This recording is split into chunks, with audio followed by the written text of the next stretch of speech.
Hello, hello, amazing leaders and visionaries. Today we are diving deep into a challenge many of us are facing right now. How do we make our AI generated content truly reflect who we are inside? It is time to break free of being lost out to sea, your target market, your ideal clients having to move past all of the other content that looks the same and make sure that our content resonates authentically with who we are and with who they are. So let's get started. I'm Deanna Maio, the heart and soul behind the Vivid Woman, and with more years than I care to admit sometimes in the trenches of employment, business leadership, and team management, I have dedicated my career to empowering small business leaders. And today I'm bringing my passion for tech and creativity and high performance to the forefront, helping you craft content that is as dynamic and fantastic as I know you are. So today is for you. If you are curious about AI, but haven't really started using it yet a lot for content creation or for anything else, if you love AI like I do, especially generative AI, right? AI that generates things for you, creates for you. But when you create stuff, it feels like it takes just as long to edit it and make it sound like you instead of a robot than if you just wrote it yourself.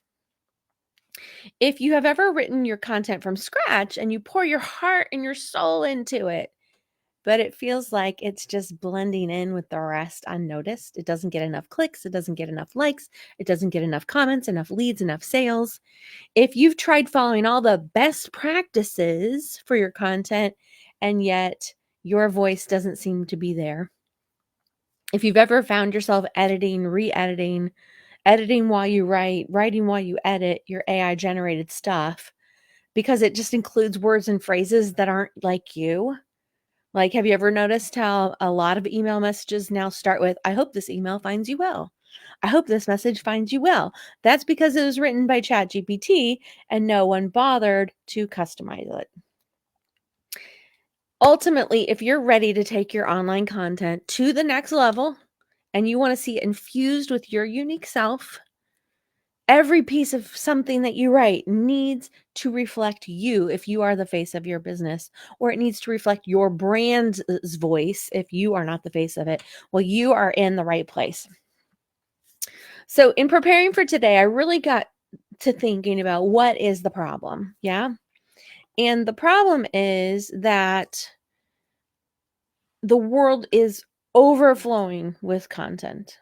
As a matter of fact, if you went to Google today and you typed in, how do I make AI write in my voice? You would have far, far, far too many responses to weed through. Yes? Yes. Standing out is tougher than ever. And when we find our voice as a content creator, as a marketer, as a business owner, when we find our voice getting drowned out, we end up with content that just doesn't really connect. So even though AI might save us time in writing it in the first place, it doesn't get us the end result. It's still bad. It's a bad deal. I wouldn't buy that deal. So whether it's blog posts or live stream video outlines that feel impersonal, maybe it's social media updates that you're having AI write for you, but they just quite don't have your je ne sais quoi. Maybe it's emails that just seem to lack a spark. There's a big disconnect there between your true self and your digital content. And that is the silent killer to growth. It is not just about being heard, it's about being recognized in every word that you share. I mean, AI is amazing. If you know me, you know I am all about it. I consider ChatGPT the best boyfriend I've ever had. Sorry to all of you human exes out there, but it's always happy to help me. But the problem is, it does not catch the intricacies and the nuances that our writing needs to have in it to attract our clients. This is especially true if you have a specific style guideline, a tone of voice, the things that make you you. People, us, we add value to the creative process. And with 82% of users now assuming they know when content is written by AI, and I would bet in some cases for some users it's even higher, I can tell right away. It is more important than ever that your content has you in it. So, before I get into our tips for today, I'm not going to hesitate. I am going to invite you to transform your content creation process with me in my upcoming workshop, Teach AI to Write in Your Authentic Voice. We're going to dive deep into strategies that will save you time and effort, so you don't have to do all that editing over at the end. You will still have to edit some, and have your fantastic personality shine through in the content that you write, AI or otherwise. And in the end, the main goal is making more sales because you've stood out. So I want to invite you to join me, and you can join me over at deanna.live/teach-AI. All right. So if you have ever felt like your content just doesn't sound as much like you as you would like, give me a yes in the comments so I know that we are not all alone in this, that I'm not alone in this. Because I know that I've written stuff that didn't feel like me. It felt, even before AI, I would write stuff and think, gosh, this doesn't even sound like me.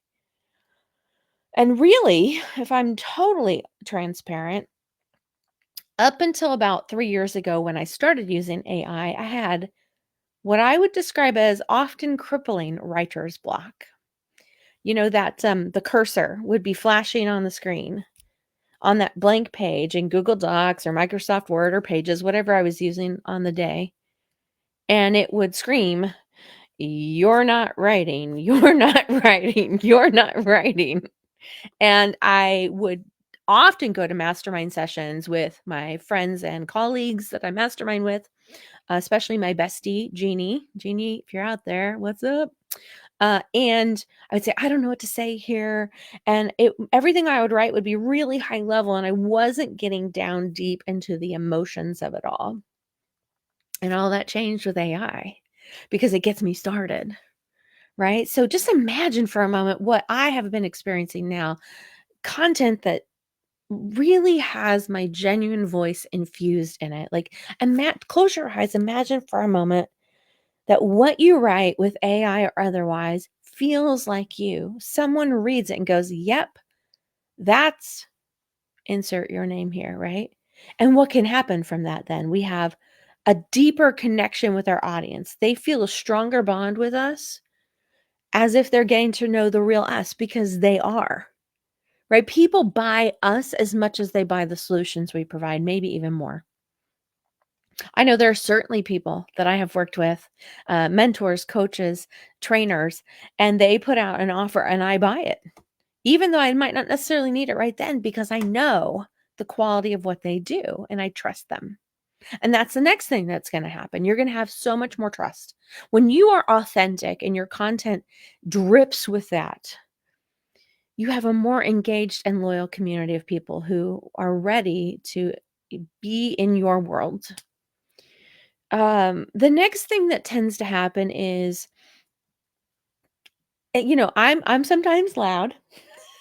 Let's be very, very honest about that fact.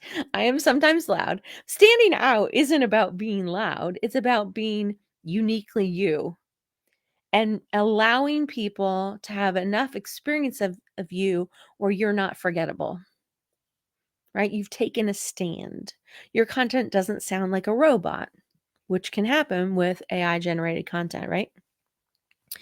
And then, of course, when people see themselves in your story, in your content, they're much more likely to share and champion your content. All right. So, are you ready to get into the tips I have for you today? If you are, drop me a yes in the comments and let me know. That's right, Lucretia. You do you, boo. I love it. You didn't say the boo part, but I did. And it sounds ridiculous when I say it because I'm definitely not of the generation that uses the term boo. All right. So, how do we make our voice shine? All right. First thing, you got to embrace your quirks. On Glee, anyone remember Glee? Of course, as a singer, I was in love with Glee. They talked about having your freak flag fly. You got to have your freak, I can't even say it. Freak flag fly. That's a good tongue twister. I almost said tongue depressor. Um, Here's how I recommend you start by doing this. There are things you say, little words and phrases, I call mine Deanna-isms, that you say in regular everyday conversation. It's especially easy to start capturing these if you record your sessions with your clients. Just go back through and listen to a session and notice the things that you say and start writing them down. And then you can integrate them into your AI prompts. Yeah. So one of the things I say often, let's see, what do I say? I should have asked. And I have this stuff already in my prompts, and I'm not going to go through and find them now. But like, I will often tell the story of my dad, Joe. Any of you know Joe? He's an amazing guy. I'm very, very fortunate. My dad is my dad. 2011, I was in the middle of a product launch. I was working, and I was struggling with the Windows laptop that I had. It was crashing. I was getting blue screens of death. I couldn't find a video editing software that I liked that wasn't what I considered ridiculously expensive. And so many people have been talking about Macs, and I'd had a Mac before. Well, we had an Apple when I was a kid. We were early adopters, thanks to my mom. Um, and then I had bought a Performa 464, 564, with the money that I got after high school graduation, plus some that I had saved and some my parents contributed. So I wasn't completely new to Mac or Apple, but it'd been a long time in the Windows world. And my computer was driving me crazy. If you've ever had those moments and you're under a tight deadline, you know how intense the urge is to not want to throw your computer against the wall. I'm revealing a little bit of a bad temper there, but that's me. Sometimes I get frustrated with technology, even though I'm very tech savvy. So I was explaining this to my dad. My dad is not a computer guy. He knows very little about computers. He's never owned a computer. He won't ever own a computer. His words, not mine. And he said, "Well, you can't dig a ditch with a spoon. You need a backhoe. You got to have the right tools." And I used that story an awful lot. After he told me that, I said, "You're right, Dad." He said, "Let's hop in the truck and drive to the Apple store." So we did. And I used that story. So I have that integrated and ready to go so I can grab it, right? I love progress, not perfection. And I often will say that done is better than perfect, right? These little, they're not necessarily proverbs, but phrases. So keep a notepad handy, either paper and pencil like we used to do in the old days when I rode a horse to school, or on your computer, and jot down those things just for a week, those expressions that make you you, and then integrate those into your prompts. So if you're here with me live or you're watching the replay, I'd love for you to pop one of those phrases into the chat right now so that I know you're with me. All right. Okay. Next tip, tell your story, your experiences, your perspective. It's unmatched. No one's ever had it. No one ever will. You are you. And so weaving your personal stories like the spoon and bulldozer or backhoe example, it can really breathe life into your content. So you want to capture those phrases that make you you, capture the experiences and the stories that make you you. All right. Okay, here's another tip. Think about a memorable experience you've had related to your target market or niche, right? Who you work with and what you help them do, your who and what. And maybe you do this like once a month. You know, you look over your calendar and you look at the things that you did over the month and then share it in your content. So you can really leverage your stories, your experiences. All right. Tip number 3. All of us have personal passions and values that shine through in our day-to-day lives, but those things don't always come true in your content. And this is what adds that depth that to your AI generated material. And it also attracts people who are like-minded. So if you know me, you know I love music. I love singing. I love music. There's pretty much no kind of music I don't like, but my specialty as a singer is storytelling songs. So Broadway musical theater show tunes, 1940s and 50s Great American Songbook. I mean, really, any song to me can be a story. I love singer-songwriter material like Carole King, James Taylor. I mean, I could go on and on about singers, and someday maybe we'll just do a live about that. But those things get integrated into my content from time to time. Also, I love the Marvel Cinematic Universe. Big fan of Captain America. And so I integrate that stuff from time to time too, whether it be Tony Stark, Captain America, Black Widow. I was just watching Daredevil, the series, again on Disney Plus the other day. So those things are integrated too because they're personal passions of mine. Of course, I have values also. Things like I believe in telling the truth no matter what. That doesn't mean I reveal every fact in every moment to everyone. But if you ask me a direct question, I will tell you the truth. I don't lie. I can't remember. I have too much other stuff going on to remember to lie. That's important to me. So that gets integrated as well. Now, some of you are out there thinking, Deanna, this all sounds great, but I thought you were a leadership coach. And here you are talking about AI generated content. So let's call out the elephant in the room because some of you are confused. So here's the dealio. There is a lot different today than when many of us started in the workplace. Would you agree? So I started working outside of other neighbors' homes, like I babysat their kids. I started working at a job when I was 13 during the summer. Then when I was 16, I started working during the school year. So 13, 14, 15 during the summer. It's been a long time. I'm not going to say how long that was when I was 13. But it is a completely different ballgame out there from when we started working. And so much of what was happening when we started working was based on the workplaces of the post-World War II world. So it's not about just clocking in and clocking out anymore. We've got the whole world at our fingertips, literally through the internet. And because of internet and email and texts, we are connected and social 24/7. Work does not always mean being tied to a desk in an office. A lot of us are mastering the art of remote work and our teams work remotely, right? Our kitchen table with a blank wall behind it can be where we're meeting. I'm not in my kitchen right now. I'm in my home office, but I have worked in the kitchen before. And back in the day, everyone working together usually meant we were in the same building. We were dressed business attire, not business casual, or, depending on if you're working from home, you might be, what one of my colleagues, Tina Forsyth said the other day, it's like the business mullet, business on the top and casual on the bottom, right? It's a big shift. And it's not just about where we work, but also who we work with. The workforce is way more diverse now than ever. We have more generations in the workplace. We have more women in the workplace. And that means we have more women smashing glass ceilings, and everyone is craving a slice of that work-life balance pie.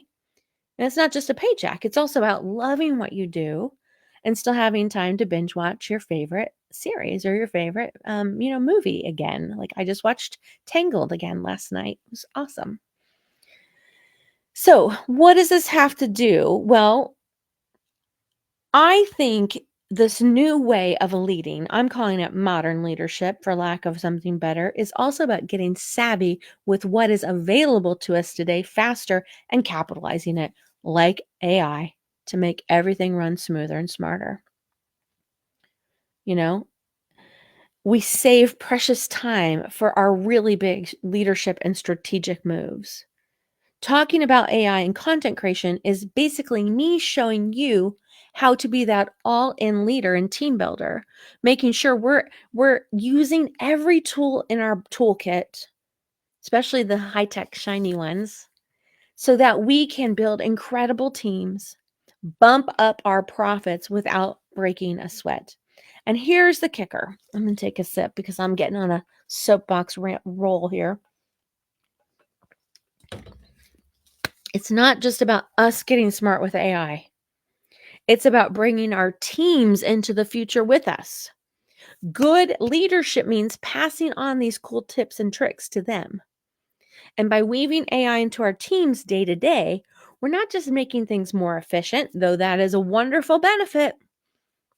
We're also building a vibe in our companies of innovation and adaptability and creativity. So the whole shebang is about stepping into the shoes of a leader who's got their eyes on the prize.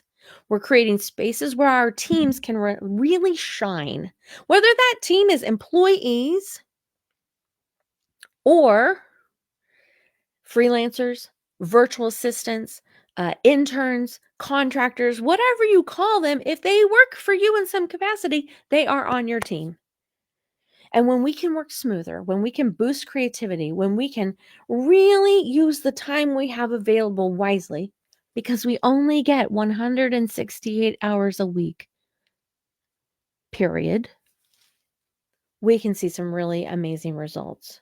When our teams get good with AI, they can focus on the stuff that really matters, that only humans can do, dial down the burnout, and turn up their satisfaction with their work, which means they stay longer.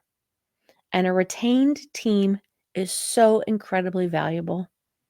So yeah, my love for talking about AI and tech is totally about leadership in today's world. It's about being forward thinking and showing up and embracing tech and how it can seriously level up your leadership and your team's mojo. All right, let me share with you our next tip.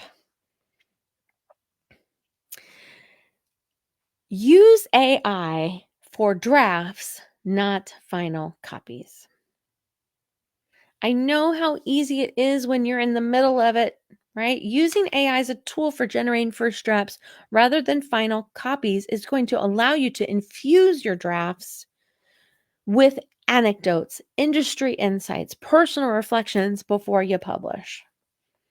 Now, before I share the last tip, if you want to step up your content game, our workshop, Teach AI to Write in Your Authentic Voice, will show you how, step by step, to infuse your voice, your personality, your maxi, your mojo, your special sauce into your AI written content. And it's going to make it irresistible to your audience. You're going to save time and you're going to see more sales. So I'm going to encourage you to get your ticket now, deanna.live/teach-AI.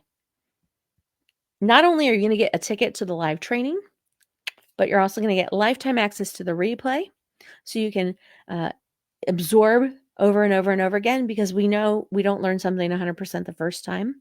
And I've got an entire resource toolkit done for you, prompts and things to really allow AI to understand who you are and what you're all about. All right. After your draft, your final draft is ready, here's the next step. This is my last tip for you. And I get this from the theater world, and it is, I would bet you're probably not doing it, and it's going to make a huge difference.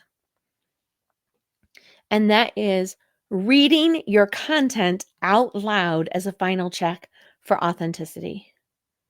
So hearing the words myself, it helps me catch the subtle nuances and confirm that the content really sounds like me. And this is an invaluable step for identifying the parts that might feel awkward or a little out of place. Yeah. And it's not just about fine tuning, it's also about making sure every word really resonates with authenticity and feels right to you. So I always take the time to read my content out loud, making it as conversational and as genuine as if I were speaking directly to you. All right, friends, before we wrap up, if you are ready to elevate your content and make your authentic voice impossible to ignore, I want to invite you to join me at Teach AI to Write Your Authentic Voice. We've got the link there on the screen for you, and we're going to drop it into the comments as well. It's deanna.live teach AI, teach-AI. And I'm going to pop that in there right now as well. I don't want your content to blend in. I want it to stand out. So join me at the workshop. All right, friends, thanks for joining me today to explore the power of authenticity in your digital voice. Remember, in a world where everyone is trying to fit in, the true magic, the secret sauce is in standing out. I want you to keep embracing your uniqueness. Let your freak flag fly. And let's transform the world by being our true selves out online just as much as we are here. Catch you at our next session where we'll continue to push the boundaries of what's possible. Until then, take good care, and here's to making your voice heard. Bye, everybody.